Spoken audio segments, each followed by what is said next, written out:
네, 어머니 시신을 무려 6개월간이나 집안에 내버려둔 40대 아들에 대한 소식, 지난주 YTN 보도를 통해서 전해드렸습니다. 자, 그런데 그 뒤에 어떻게 됐을까요? 이 아들이 여전히 장례를 치르지 않고 아파트와 오피스텔 등의 시신을 보관하려고 한 것으로 확인됐습니다. 다른 사람에게 분명 피해를 줄 수 있는 행동이 계속되고 있습니다만 정작 처벌이나 막을 방법이 없다고 합니다.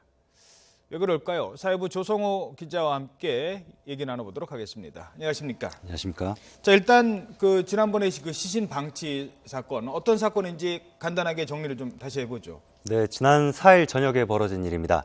46살 제이 씨가 지난해 10월 숨진 어머니의 시신을 집안에 내버려둔 그런 사건입니다. 예.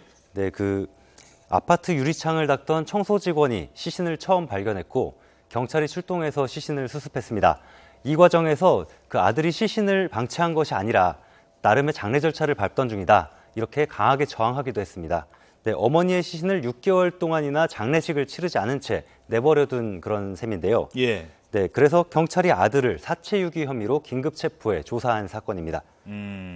자, 근데 조사를 했는데 결국 그 시신을 아들에게 다시 되돌려줄 수밖에 없었다고요? 네, 지난해 10월 어머니가 대장암으로 병원에서 치료를 받다가 숨진 사실이 병원 기록을 통해 확인됐습니다. 예. 네, 그래서 다시 유족인 아들에게 시신을 돌려주게 됩니다. 네, 먼저 준비한 화면 함께 보시겠습니다. 지난 7일 밤 YTN이 촬영한 화면이 지금 나오고 있습니다. 예. 네, 그 사다리와 밧줄이 지금 아파트 주차장 앞에 가로막혀 있는 모습이고요. 예. 네, 또 보안 요원들이 이제 앞을 지키고 있는 모습 보고 계십니다. 예. 네, 또 이제 들어가려던 흰색 승합차가 예. 들어가지 못한 채 그 아파트 단지 부근을 맴도는 모습 보고 계십니다. 그렇네요. 왜 그러는 거죠, 지금? 네, 아들이 병원에서 어머니 시신을 되찾은 뒤에 다시 어머니 장례를 치르지 않고 시신을 아파트로 들이려다가 벌어진 소동입니다. 네. 그러니까 주민들은 이제 막고 있는 거고요. 네, 그렇습니다. 예. 보안 요원들이 지키는 모습 보고 계시고요. 예. 네, 주민들 반발이 역시 만만치 않았습니다. 네, 주민 입장을 저희가 한번 들어봤는데요. 함께 들어보시겠습니다. 이결적인 거 그렇잖아. 또 혼자 가서 방치하고 냄새나고 경쟁을 만들고.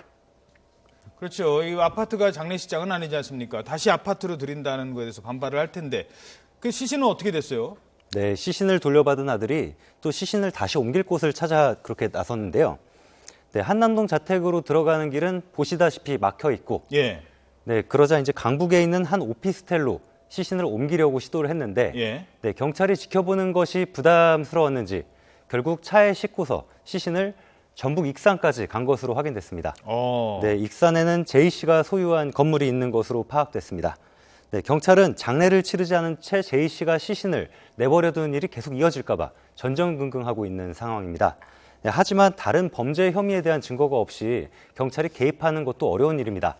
네, 제이 씨 아파트 주민들 역시 시신이 다시 돌아올까 봐 불안해하고 있는 상황입니다. 예. 자, 그러니까 시신을 방치했을 때는 분명 무슨 살인이 있거나 다른 범죄를 은폐하기 위해서 그런 줄 알고 경찰을 조사했더니 일단 어머니 사망 기록이 있으니까 이거는 자연사하신 거고, 그러니까 특별하게 아들한테 범죄 혐의가 없으니까 결국 유가족이 맡아야 되는데 지금 계속 저러고 있는 거 아니에요? 네. 아니, 저걸 막을 수 있는 방법이 없어요? 계속 저렇게 그냥 아무리 아들이지만 시신을 가지고 이렇게 돌아다녀도 되는 겁니까? 네, 막을 수 있는 방법이 있다면 경찰이 지금 그렇게 불안해하는 상황은 아닐 물론, 것 같은데요. 예. 네, 말씀하신 대로 상식적으로 이해하기가 어려운 일입니다. 네, 제이 씨는 경찰 조사에서 바쁜 사업 때문에 장례를 치르지 못했다고 했지만 이미 6개월이나 시간이 흘렀기 때문에 참 받아들이기 어려운 일인데요. 네, 그렇다고 시신을 이리저리 옮기는 일이 계속되는 것을 막을 방법이 사실상 없는 상황입니다. 네, 이 사건에 대한 법률 전문가의 의견을 들어봤습니다. 이 사건의 경우에 모친의 시신을 유기한 것은 아니라고 보기 때문에 형법상 사체 유기죄로 처벌할 수는 없는 그런 사안으로 보이고요. 법 제정 당시에 이런 일이 생길 거 예상할 수 없었기 때문이 아닐까 생각이 드는데. 네, 장례 절차라는 것은 유족에게 판단을 맡기는 그런 문화가 반영되어 있는 법 체계 때문인데요. 네, 현재까지 경찰이 확인한 그런 제이 씨의 불법 행위는 어머니의 사망 신고를 하지 않았다는 것뿐입니다. 네, 이 경우에 5만 원 이하의 과태료 처분만 가능합니다. 네, 지난 2014년에도 40대 약사가 숨진 남편의 시신을 7년 동안 보관했지만 집에 두고 함께 지냈었는데요. 장례를 치르지 않은 부분에 대해서는 범죄 혐의가 적용되지 않았습니다. 네, 경찰로부터 사건을 넘겨받은 검찰이 그 시신 방치한 사건에 대해서는 죄가 되지 않는다라고 판단할 가능성이 있다는 겁니다. 네, 이처럼 장례 절차 중이라며 시신을 장기간 보관하는 일이 있더라도 그 처벌을 할 수 있는 방안이 없는 그런 상황이 나올 수 있다라는 우려가 나오는데요. 네, 이런 경우가 잇따라 나올 경우 마땅한 처벌 규정이 없지만 예. 아파트와 같은 공동주택이 주요 주거 형태가 되는 만큼 갈등이 벌어질 수밖에 없는 상황들이 나올 수 있습니다. 예. 네, 이 때문에 관련 법을 손질해야 한다는 목소리가 나오고 있습니다. 예. 참 이거 해결이 좀 해야 될 것 같습니다. 네, 조 기자 수고하셨습니다.